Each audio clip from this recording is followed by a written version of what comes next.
وَلَوْ شَاءَ رَبُّكَ لَآمَنَ مَنْ فِي الْأَرْضِ كُلُّهُمْ جَمِيعًا، اور اگر آپ کا رب چاہتا ہے نبی صلی اللہ علیہ وسلم تو جو بھی زمین میں ہے سب کے سب ایمان لے آتے۔ یہ باتیں سورہ انعام میں بہت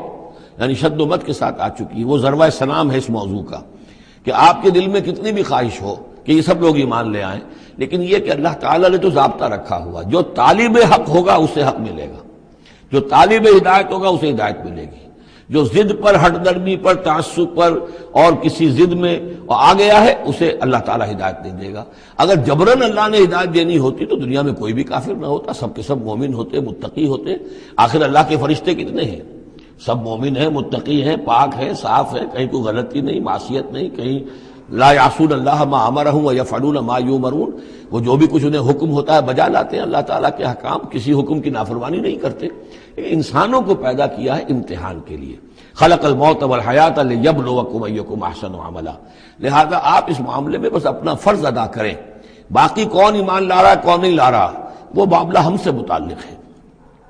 وَلَوْ شَاءَ رَبُّكَ لَآمَنَ مَنْ فِي الْأَرْضِ كُلُّهُمْ جَمِيعًا، اگر اللہ چاہتا، آپ کا رب چاہتا تو یقیناً زمین میں جو ہیں سب کے سب ایمان لے آتے۔ أَفَأَنْتَ تُكْرِهُ النَّاسَ حَتَّى يَكُونُوا مُؤْمِنِينَ، تو کیا آپ لوگوں کو مجبور کر دیں گے کہ وہ ضرور ایمان لے آئیں؟ یعنی آپ اپنے آپ کو بھی ہلکان کر رہے ہیں، آپ نے دن رات ایک کیا ہوا ہے، آپ ہر وقت اس جد و جہد میں ہیں، پھر آپ کو یہ بھی اندیشہ رہتا ہے کہ کہیں میری طرف سے کوئی کوتاہی تو نہیں ہو رہی ہے، جیسے کہ سورہ اعراف کے اندر فَلَا تَكُنْ فِي صَدْرِكَ حَرَجٌ، آپ کے دل کے اندر یہ تنگی نہیں ہونی چاہیے۔ آپ اپنا فرض ادا کر کے اپنے آپ کو سبکدوش سمجھیے۔